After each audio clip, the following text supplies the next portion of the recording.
Hello everybody, welcome back to another YouTube video on the channel. Thanks for tuning in. This is going to be a good video we got here today. We're talking about fishing line. So, 2020 was not really my year of organization and fishing, to say the least.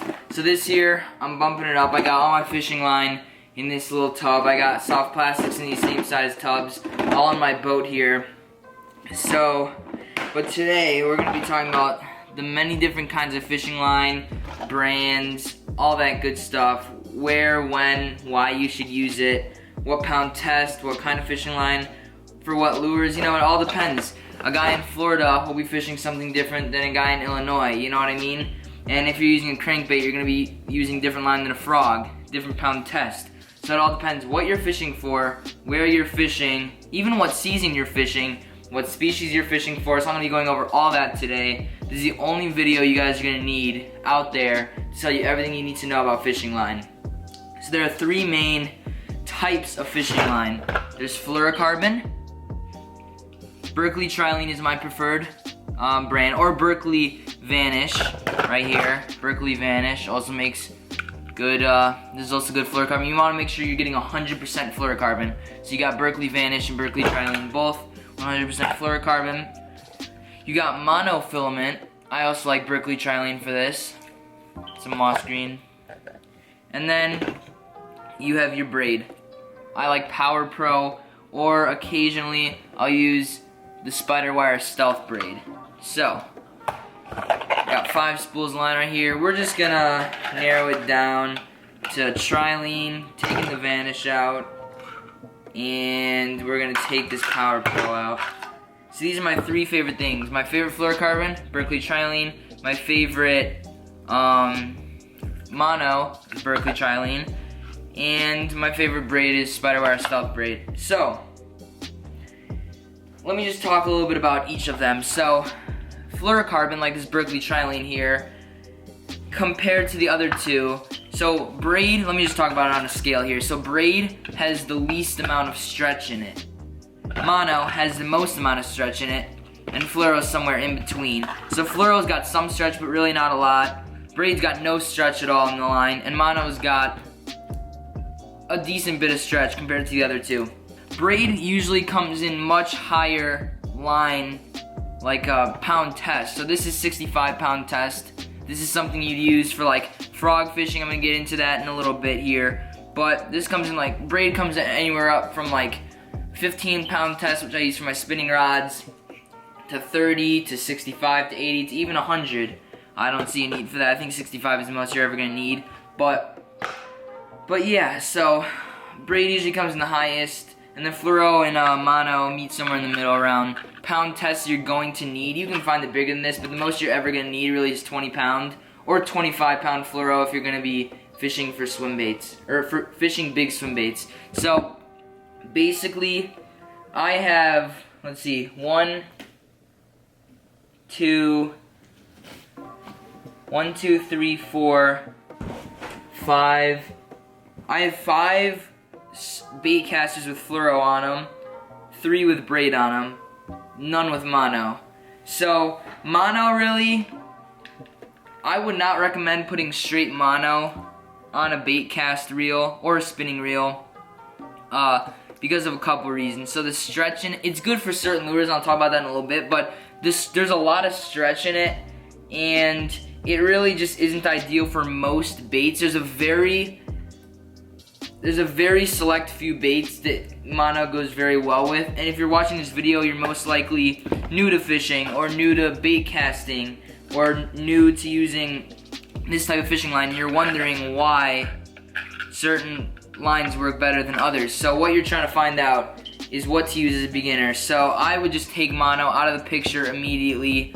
Mono really, the only lures I could see it working good for are like poppers and like top waters and stuff, just because mono and braid float on the water. Like if you put a strand of mono and fluoro on the mono and braid on the water, they're gonna float, and fluoro is gonna sink. So that's why mono and braid are so good for top waters, and then fluoro is good for sinking lures like your spinner baits, your chatter baits, your jigs, everything else. So, mono I would not use right off the bat. being a beginner, like I said, I still don't have any rods with straight up mono, but a good use for mono, like this, you're probably wondering, if you don't use it at all, why do you have a ton of strands of mono? Well, the reason why, well, most of them from when I was little and I used to bluegill fish with mono, just leftover strands. Like you can see how old this is compared to what it looks like now.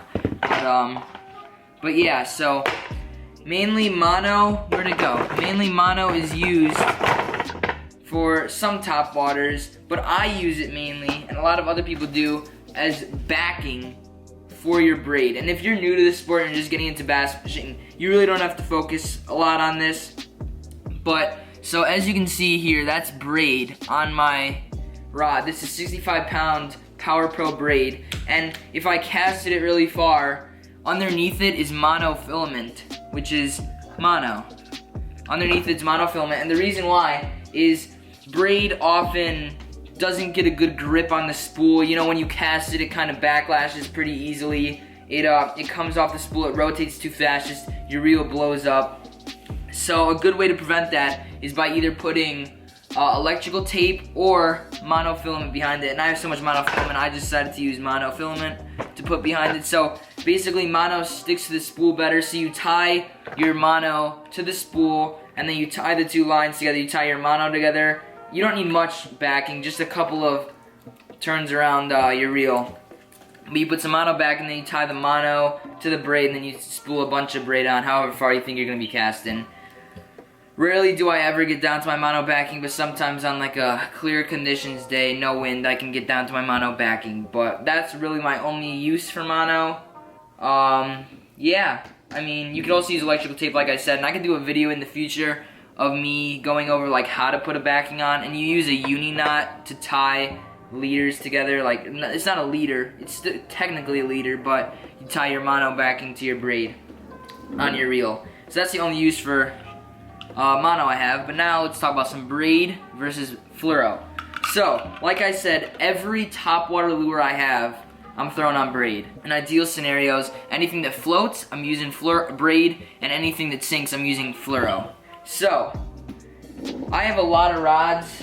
These are like, I think there's 7 rods right here. These are rods I rigged up, getting ready to go fishing on my boat this weekend, right here. I got like 5 other rods over there, just sitting there, waiting to be used in the summer. But, yeah, if you guys haven't checked out my rod and reel arsenal for 2021, go check that out. It's one of my recent videos. But, so like I said, anything sinking. Let me just go through what rods I have fluoro on. So here is my jerkbait rod. I have 10-pound fluoro on there because jerkbaits sink. Here's my chatterbait and spinnerbait rod. 15-pound fluoro on there because chatterbait and spinnerbait sink. My jig rod, 15-pound fluorocarbon on there because jigs sink. My crankbait rod with 15-pound fluorocarbon because crankbaits sink. My top water rod, one of my top water rods. This right now has a Texas rig tied on, and I'll explain why I have braid on that in a second. And then we have another top water rod with a popper tied on. That's the top water, obviously I'm gonna throw braid. And then spinning rods are special. I'll talk about that in a little bit. But, so yeah, so it's pretty simple. I mean, jigs, crankbaits, jerkbaits, chatterbaits, spinnerbaits, Texas rigs, really any lure that sinks, that goes under the water, is gonna be used with fluorocarbon in my opinion. And it depends on where you live. If you're fishing really thick cover, say you're fishing by a bunch of brush piles, right? You're fishing by a bunch of docks, brush piles, a lot of snaggy areas, you're gonna wanna bump up your fluorocarbon maybe to about 17-pound. Say you're fishing for smallmouth or some finicky largemouth bass, some bass that won't bite. Sometimes bringing your line size down from like 15-pound to 10-pound will get some more bites for you, because sometimes the fish are so keyed in on everything, they can really see your 15-pound more than your 10-pound. I mean, that's obvious, 15-pound is gonna be thicker in diameter than the 10-pound, but sometimes line size really does matter. I never change my line size just because the fisheries that I fish around my house, on my boat, are really all similar. 15-pound fluorocarbon for my jigs, 15-pound fluorocarbon for my crankbaits, 14-pound fluorocarbon for my chatterbaits and spinnerbaits, and then 10-pound fluorocarbon for my jerk baits. So the reason why I have such light line, it's not really that light, but the reason why I have lighter line on my jerk bait rod is because most of the time when you're fishing jerk baits, the water is cold, which it is right now. It's about 50 degrees, which is pretty cold. Usually I like throwing jerk baits under 50 degree water temperature, but I'm gonna try it this weekend. Water temp's probably gonna be in like 53 degrees, I'm guessing. But jerk bait, I'm fishing for finicky smallmouth, you know, smallmouth that might not want to bite. So I'm lowering my line size down to hopefully get a few more reaction bites, make my bait look more realistic in the water. And another thing with crankbaits and jerkbaits is, baits that dive down like crankbaits and jerkbaits, the lighter the line size, the deeper your lure will go. So if I had 5-pound, I would never do this, but if I had 5-pound line on this crankbait rod, and my crankbait's supposed to go 6 feet, I might get it to 7 feet. But if I put like 20-pound fluoro on a crankbait that might go 6 feet, it might only go 4 feet. So really, 15-pound fluorocarbon is kind of that middle ground in my opinion, where you can kind of throw anything on it. It's my go-to all around. Like if you have one setup, you have just one setup, right? And you mainly fish like baits that go underwater, like spinner baits, chatter baits, all that, jigs, crankbaits, jerk baits, all those lures that go underwater. You have one setup. No matter where you live in the country, I recommend a 7-foot medium heavy with like a 6:4 to 1 gear ratio. I can go over gear ratios in another video in the future. If you don't know what that is, just comment down below. With 15-pound fluorocarbon, that's definitely what I would recommend.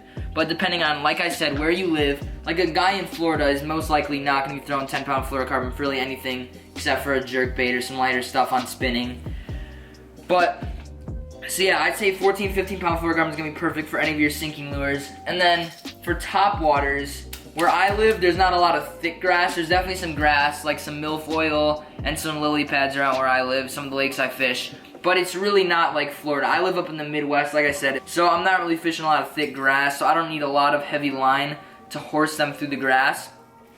So my go-to line is 30-pound braid for any sort of top water, whether that be a popper, a walking bait, any frog. So this is a 7-foot medium heavy rod. You know, I don't have any heavy frogging rods just because I don't need a rod like that. So all my frog rods are medium heavies. I got 3 of them.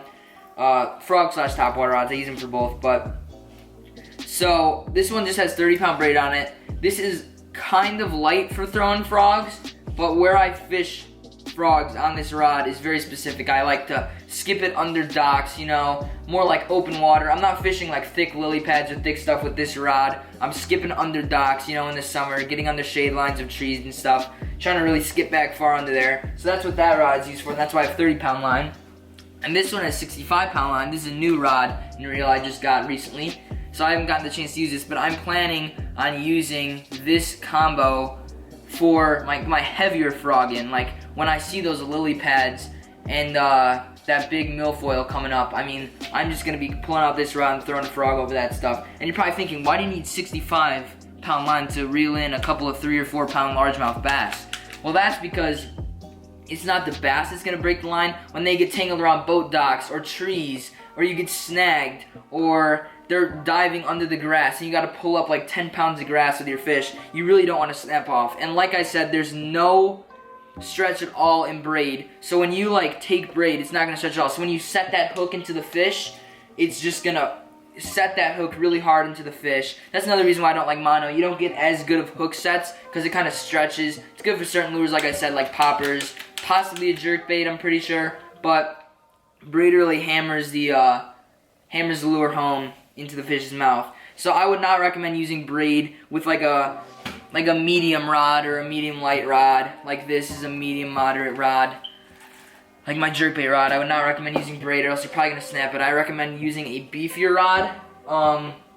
Here, this is a medium heavy. It's not like it's gonna snap the rod. It's a pretty beefy rod, but same with these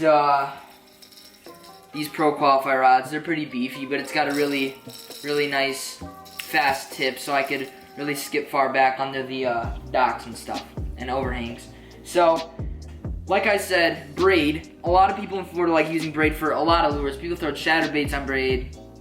Obviously frogs and your topwater lures on braid, but some people throw like chatterbaits and jigs on braid when you're fishing heavy cover. And like I said, this weekend, I'm gonna be fishing I'm gonna try fishing some new brush piles that I'm gonna find with my new fish finders. I'm gonna find some brush piles, fish in the brush, and there's this one like island with a bunch of like trees, like sunken trees on it in my home lake. So I'm gonna try flipping and pitching this X Zone Lure adrenaline bug into there with a 3/8 ounce Woo tungsten.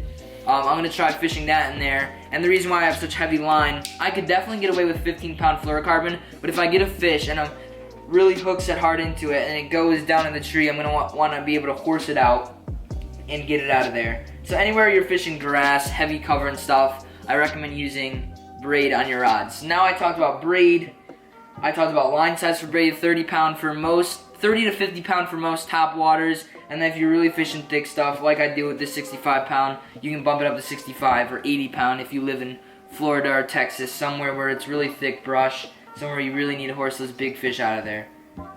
So, talked about braid, talked about fluoro. Fluoro, like I said, mainly 10 to 15 pound depending on what you're doing. But big swim baits, on my big swim bait rod, I'm not going to show you guys it, it's over there. I fish like 2 to 6 ounce swim baits, so really big swim baits, really beefy rod, 8-foot heavy, fast rod. So, super heavy rod. I'm using 20-pound fluorocarbon. That's what this Berkeley Trilene is from. Or Berkeley Vanish. I should definitely be using 25. But next, talking about spinning rods. Right here, I have a Shimano Curado 7'1" medium, extra fast action spinning rod with a Shimano Sahara 2500. And I have 15-pound braid.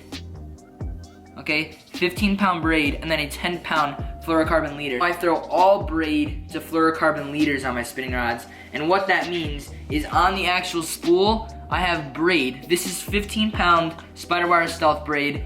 I would recommend for most spinning rods, bass fishing wise, whether you're throwing a wacky rig, a Ned rig, most scenarios, I'd recommend 15 to 20-pound braid to a 10-pound or 15-pound fluorocarbon leader. So the reason why I have a leader and it's not just straight braid is because obviously braid sinks, and I never throw top waters on this, so every lure I throw on this is gonna sink. From my lure to my braid, it's 10 foot of fluorocarbon. I just use 10-pound Berkeley Trilene right here. It's what I use for my spinning rods, and this is the same stuff I use for my jerkbait setup, and then I got 15-pound for my bait casters. But yeah, this is a really nice setup. I recommend braid to fluorocarbon leader. It just casts so much smoother than just straight fluorocarbon or straight mono. Hopefully that helped you guys figure it out. So let me just give one quick rundown of all the line types. So braid, fish top waters, fishing heavy cover, get braid. 30-pound is all around, 65-pound is more of your really thick stuff. Spinning rod, I recommend anywhere from 10 to 20-pound braid to anywhere from 8 to 14 or 15-pound fluorocarbon leader on the spinning setups. And then bait casters, I recommend anywhere from 10 to 15 or 10 to 17, I would say, but mainly stay around that 14, 15 pound line range for depending on where you live. But where I live in the Midwest, that's what I like, 14, 15 pound. And obviously, guys, I'm not telling you what to do. This is just what I use. Hopefully it helped you guys out. Like I said, for fluorocarbon, I like Berkeley Trilene or Berkeley Vanish. For braid, I either like Power Pro, or for my spinning rods, I use Spiderwire Stealth braid. And then for mono backing, or if you're a fan of mono, Berkeley Trilene, like I said. So thank you guys so much for watching this. Links to my social medias will be down in the description. Go follow me on Instagram. And don't forget to hit that subscribe button, guys. I'm going to be coming out with some awesome content out on the boat with the new Lowrance and the Minn Kota coming soon. Awesome content, big smallmouth and largemouth coming your guys' way if you subscribe and stay tuned to the videos. So I hope to see you guys in the next one. Bye, guys.